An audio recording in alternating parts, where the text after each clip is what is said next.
Good afternoon. Welcome to Downing Street for today's coronavirus press conference. I'm joined by Chief Medical Officer Chris Whitty. Chris, it's good to have you back. And also by Deputy Chief Scientific Advisor Angela McLean. And before Angela gives us an update on the data, I'd like to update you on the steps that the government is taking to defeat the coronavirus. Our step-by-step action plan is aimed at slowing the spread of the virus, so fewer people need hospital treatment at any one time, and that will protect the NHS's ability to cope. At each point, we've been following scientific and medical advice, and we've been very deliberate in our actions, taking the right measures at the right moment.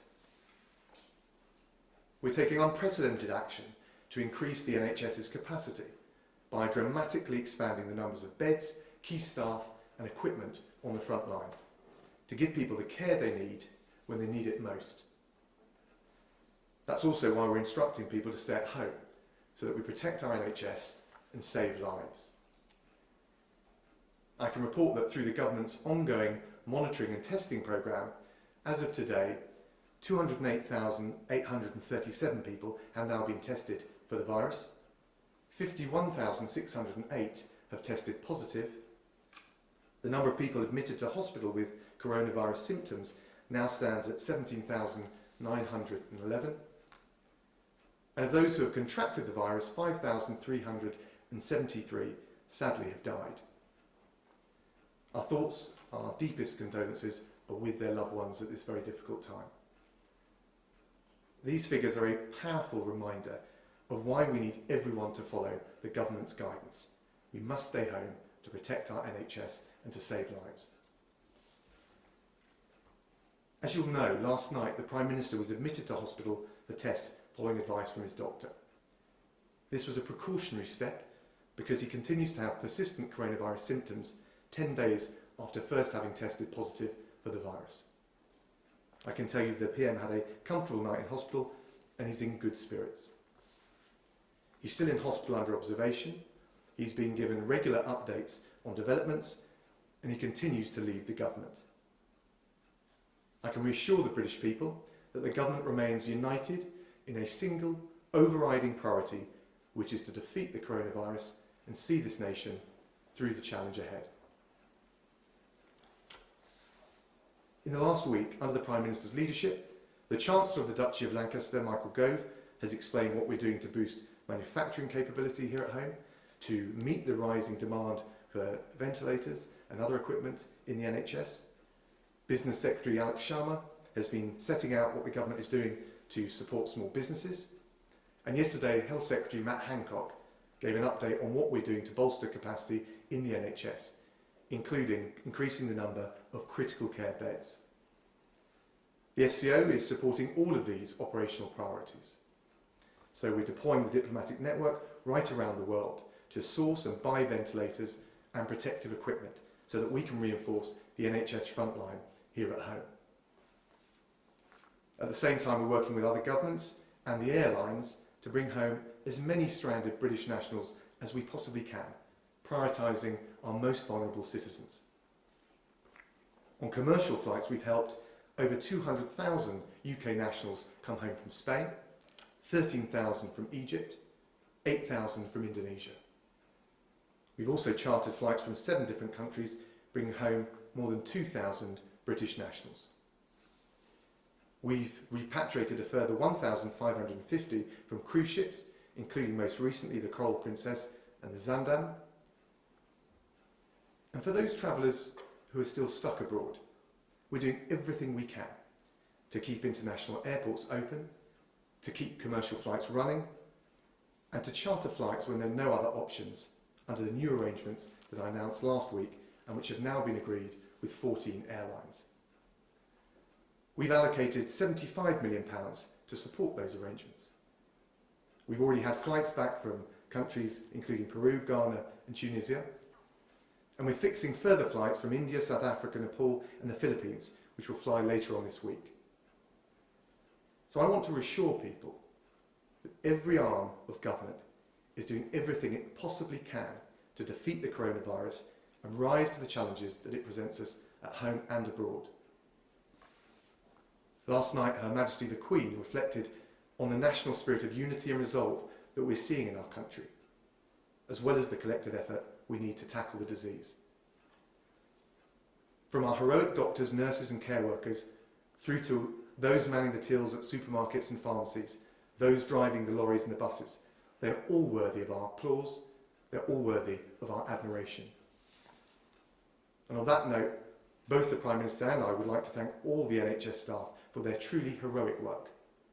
And we urge the public to continue to follow the government's advice, to stay at home, protect the NHS and save lives. And on that note, I'm going to pass over to Angela for an update on the latest data. Thank you. If I could start with a first slide. This is about the work that we have all been doing in order to stay at home. So what you see there is how much change there's been in how we use transport. And the orange line, I think, is the one that shows us across the whole country how national rail usage has fallen right down to below 20% of what it was during February. And you can see with other ways of moving around, they are also much, much lower than you would normally expect at this time of year. You can see that on the 23rd of March, so 2 weeks ago today, they really, really fell very dramatically. The efforts all of us are making to stay at home and save lives are working. There are, if I could have the next slide, the growth in the number of cases in our hospitals is not as bad as it would have been if we had not made these efforts. So it is working, but the big question is the virus spread slowing down enough to make hospital admissions stabilise and then even fall? If I could have the next slide, please. So these are people being admitted to hospital with COVID-19 across different regions of Great Britain. And what you can see is that having risen very steadily up until around about the 1st of April, they're now starting to show a more complicated behaviour and starting, we hope, to slow down. But it really is too soon to see the effects of the big changes we all made to our lives from the 23rd of March onwards. Because remember, that's only 2 weeks ago, and it takes several weeks after you become infected for you to realise that you're ill enough that you really need to be in hospital. So we're all watching these numbers very, very carefully, and we're very much hoping that what's going to happen next is they will at least stop rising. Next slide, please. The final set of numbers to look at today is the global comparisons of these very sad deaths from COVID. And this is the most lagged data. So these are data that show the date of reporting of deaths, and that can take a very long time after someone's died and can be rather variable how long that takes in different countries. And we will expect, even if the number of people being admitted to hospitals and ITU units does start to stabilise, sadly we do expect this number to keep on rising, because of course it takes time after people have been admitted to hospital for them either to get better or very sadly to die. And then of course it further takes time for those deaths to be reported. So I'll stop there and hand back to Dominic. Angela, thank you very much. So very happy to take questions. Laura Kunsberg from the BBC. Thank you very much, Foreign Secretary. Firstly, on the Prime Minister, if the Prime Minister is ill enough to need to be in hospital, how can he be well enough to run the country at a time of national emergency? Wouldn't it be better if he stepped back even briefly in order to recover properly? And if I could ask the medics, you say that the restrictions are working, but too early to tell the long-term effects. But what would your view on what a likely exit strategy from the restrictions be? Thanks, Laura. Well, first of all, on the PM, he was admitted to hospital for tests as a precaution only, and that was because some of the symptoms that he had when he first tested positive had persisted. He's had a comfortable night in St Thomas's, he's in good spirits, and he's being regularly updated, and he still remains in charge of the government, and we're getting on with all of the various strands of work to make sure at home and abroad we can defeat the virus and pull the country through coronavirus and the challenges that undoubtedly we're facing at the moment. Angela, do you want to comment on the... Yes, our advice has been very straightforward. that we need a good long time series of data on all of these stages of infection in order to be able to tell what the impact of the measures that came in on the 23rd of March are going to be. It's too early to tell yet. We need people to carry on following those instructions so that we can work out 3 weeks later what actually happens in hospitals. Or does that give you the answers you need? Do you want to come back? I just wonder, there is increasing discussion about what the exit strategy from these restrictions should be. I would be interested to hear Angela or Professor Whitty's view on what they might anticipate, given all the uncertainties around. Again, our suggestion has been completely clear. We need to know how well the current restrictions are working before we can say anything sensible about what the next stage might be. The number one priority, Laura, right now is to stop the spread and to make sure that we can get past the peak. And I think that's the overriding focus of the government right now. And the other decisions can be considered in light of the evidence that we're taking from Angela and Chris in due course. Beth Rigby from Sky. Thank you. Foreign Secretary, one of your team, Africa Minister James Duddridge, today urged the Prime Minister to rest up and let others do the heavy lifting until he gets better. Do you not agree that the Prime Minister at this moment needs to rest, not work? And a question to Professor Whitty. First, welcome back. It's nice to see you back. We're entering the third week of lockdown. The government said it would review the lockdown at the end of this week.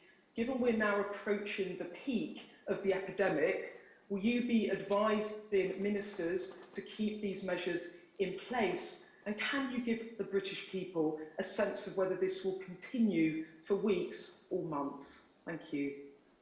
Well, on your question about the PM, look, he's in charge, but you're right, he'll continue to take doctors' advice on what to do next. And we have a team which, in the way I described, is full throttle, making sure that his directions and his instructions are being implemented and followed through, whether it's the purchase of ventilators through to the diplomatic effort to return UK nationals who are stranded abroad. But as ever, the Prime Minister will take the medical advice that he gets from his doctor. Chris? And just to add, and I'm basically going to say exactly the same thing that Angela said earlier, which is the key thing is to get to the point where we are confident we've reached the peak and this is now beyond the peak. And at that point, I think it is possible to have a serious discussion about all the things we need to do step by step to move to the next phase of managing this. But I think to start having that discussion until we're confident that that's where we've got to would, I think, be a mistake. Robert Peston, ITV. Oh, sorry, Beth, did you want to come back? Yeah, just to follow up, Professor Whitty, though, just to be clear, given that we are approaching the peak and it's the end of the week, whereby the government will review whether to relax restrictions, it seems to me you are saying that the lockdown measures will continue beyond this end of this week. Well, I think to be clear, we do not think we know for certain that the peak will be at the end of this week. This was the point that Angela was making earlier. And I think until we're confident we're there, that would be too early to start calling the point where we can move to the next phase of this epidemic. The government's number one priority, its overriding priority, is to get past the peak, and we do that by stopping the spread, which is why those decisions and those considerations, Beth, you rightly referred to, will have to wait until we're beyond that point. Robert Peston, ITV. Good afternoon. Couple of questions, probably for the two scientific experts. First for Professor Whitty. I think none of us can really know quite how much burden it is, even when one's in the peak of health, to be Prime Minister.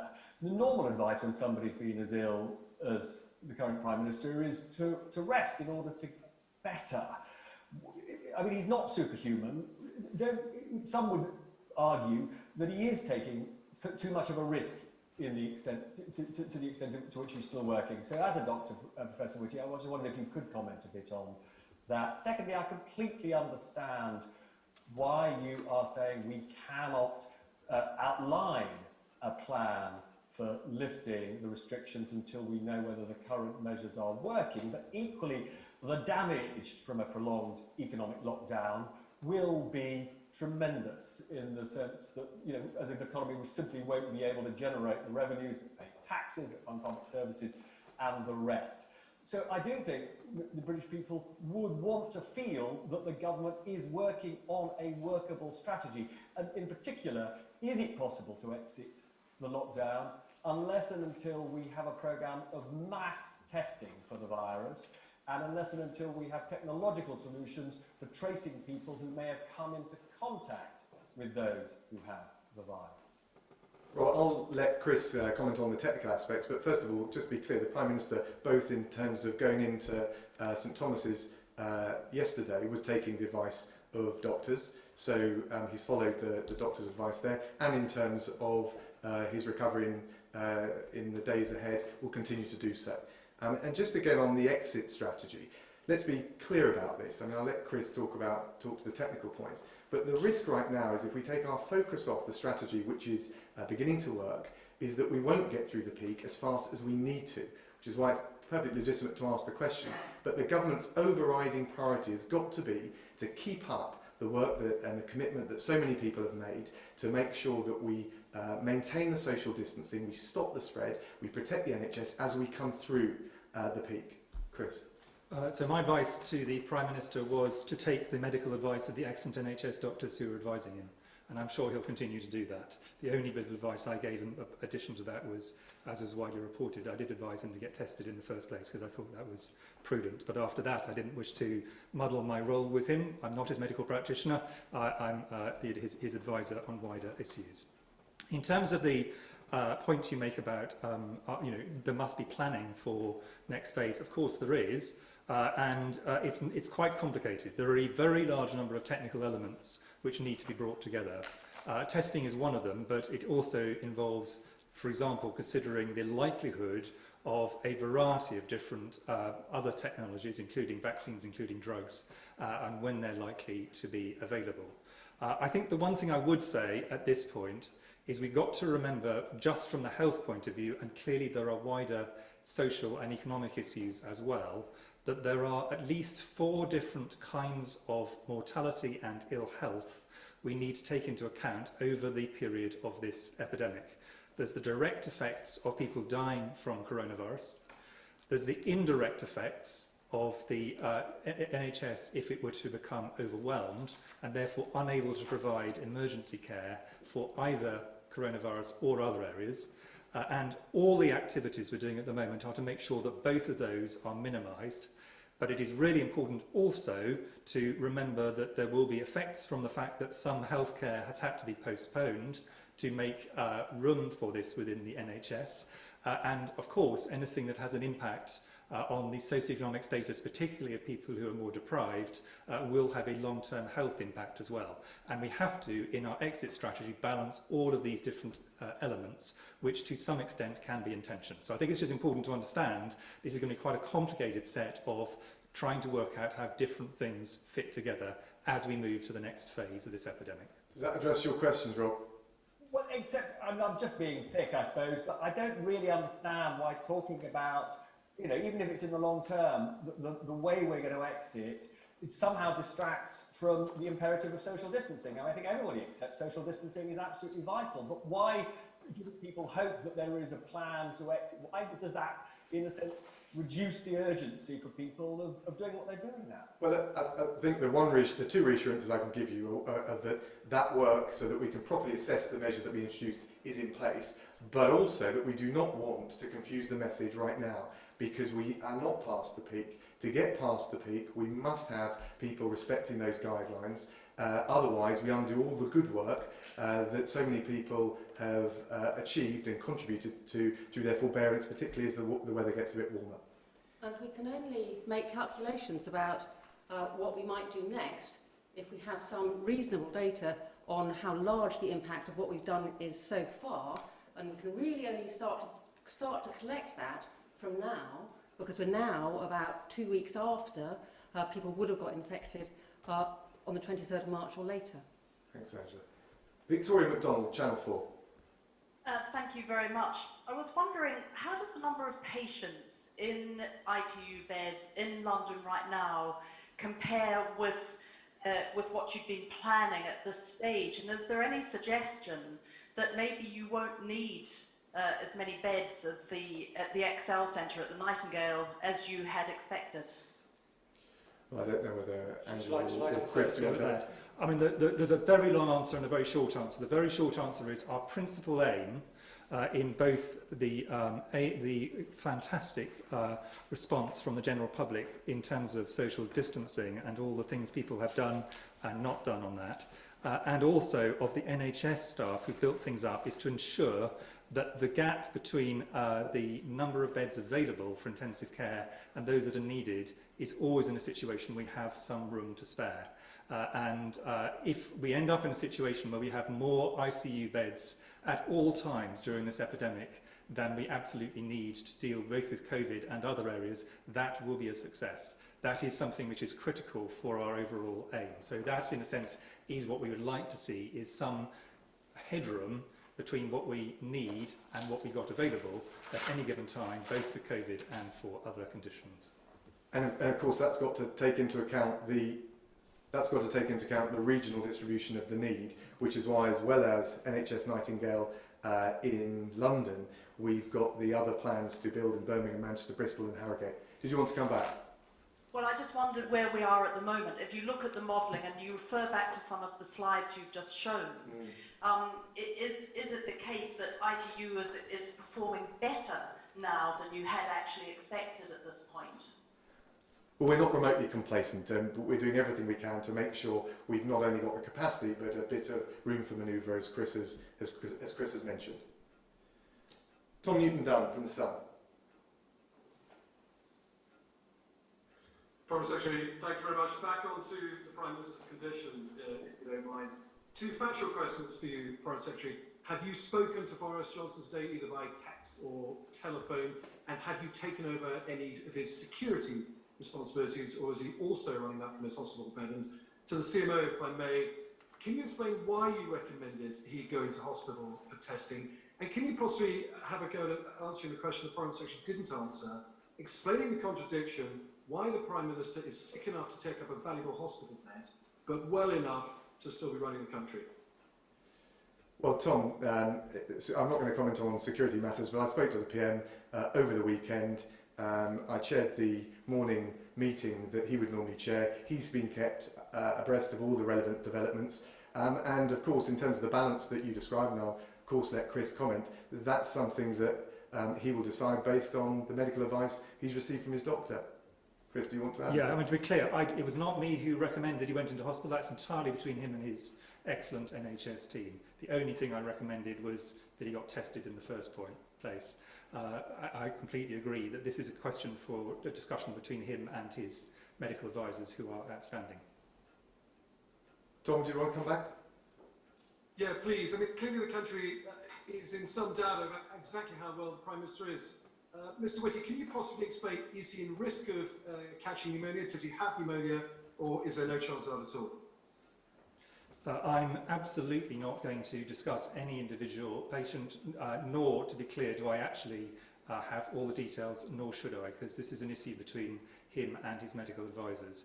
I can give a general answer, which is the clear majority of people who do end up going to hospital, or they end up going into a general bed. They may or may not need oxygen and other things, and they don't need to go further than that. But that is absolutely not a comment on his personal situation, which would be completely inappropriate for me to comment on.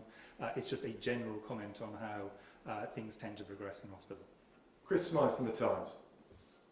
Thank you. First, can I ask Professor Whitty, the government today has conceded that no antibody tests that it or anyone else has developed is yet good enough for the purposes, and scientists talk about working with companies to improve the products on offer, because it isn't needed yet. So can I ask you about timing?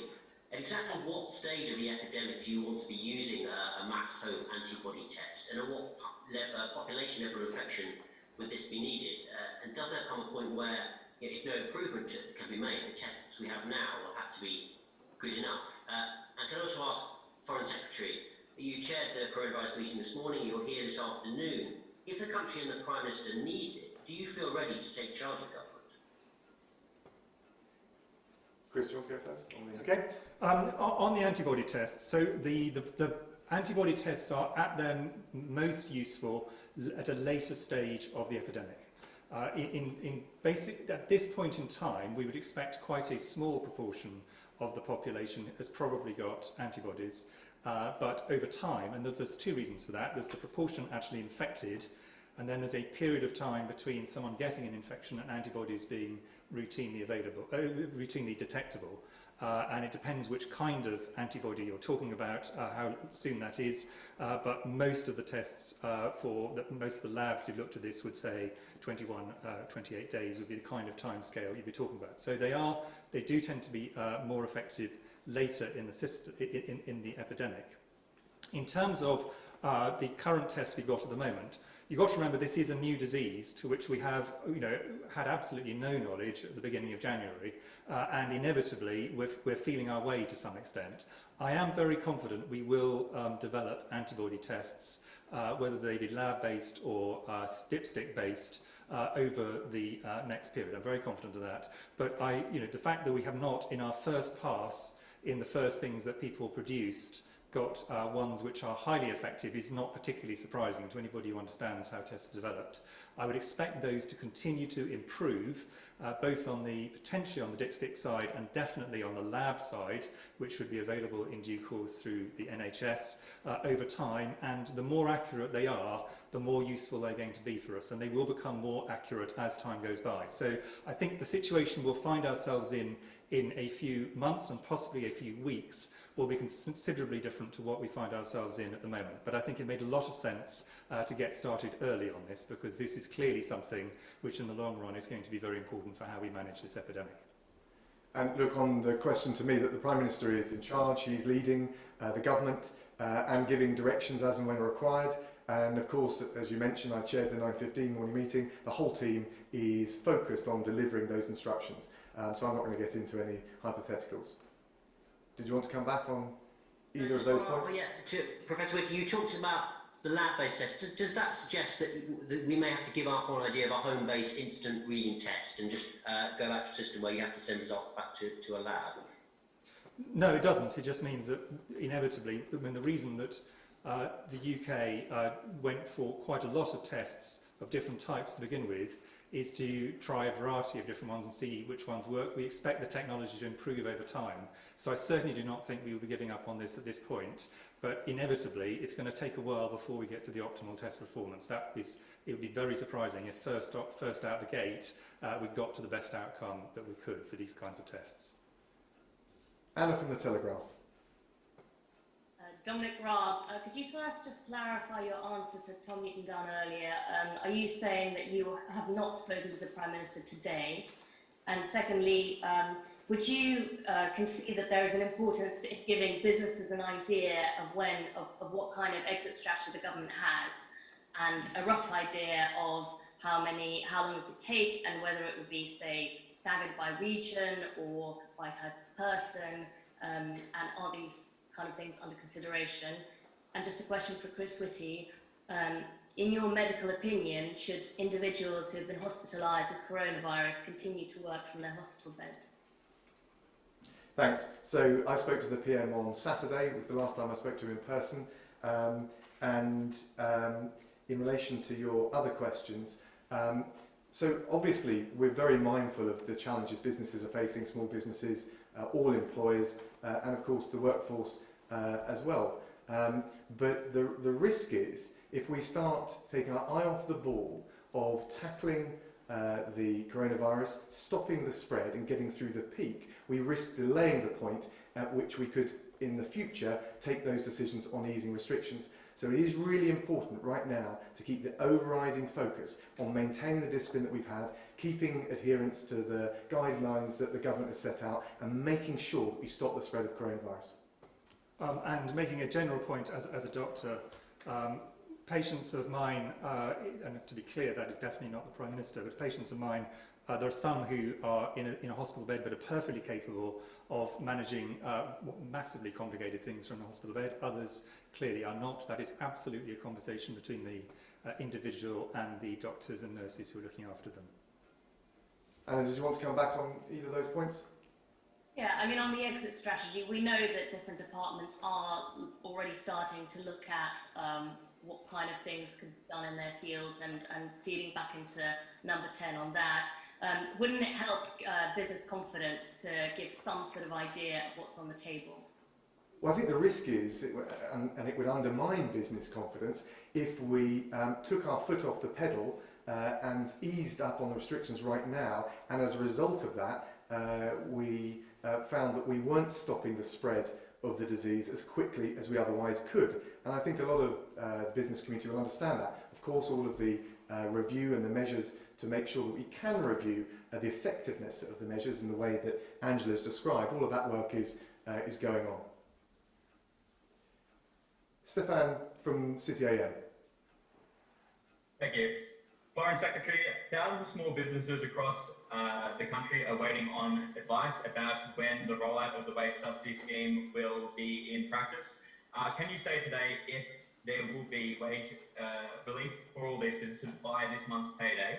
And furthermore, with only 1,000 business loans so far agreed upon by banks through your business loan scheme, does this show that banks are nervy to loan out to businesses? And what more can the government do to ensure that banks act in the national interest through this time? Well, the Chancellor has already announced a £330 billion package to support businesses right the way through to employees. He will set out the further detail as necessary as soon as practical. Of course, we do want to encourage banks to be lending and providing the liquidity, particularly that small and medium-sized businesses need. So that is important, and we do want that message, along with the support we've given to small businesses and banks, to be conveyed as clearly as possible and to be acted upon. Just as a follow-up, Sure. I do understand that you have said this to banks and you have said that it is important to act like this, but is there anything you can actually do to twist the arms of banks to ensure they do act in this way? Well, the Treasury Ministers are in regular contact with the banks. We're looking at both what they need, but also critically how we get the finance to the businesses which are viable but are just struggling with the challenge of coronavirus. And we want to make sure particularly those vulnerable small businesses, medium-sized businesses, can see their way through this crisis. And I know the Chancellor and the Treasury team doing everything they can to make sure that that can be done. Thank you all very much.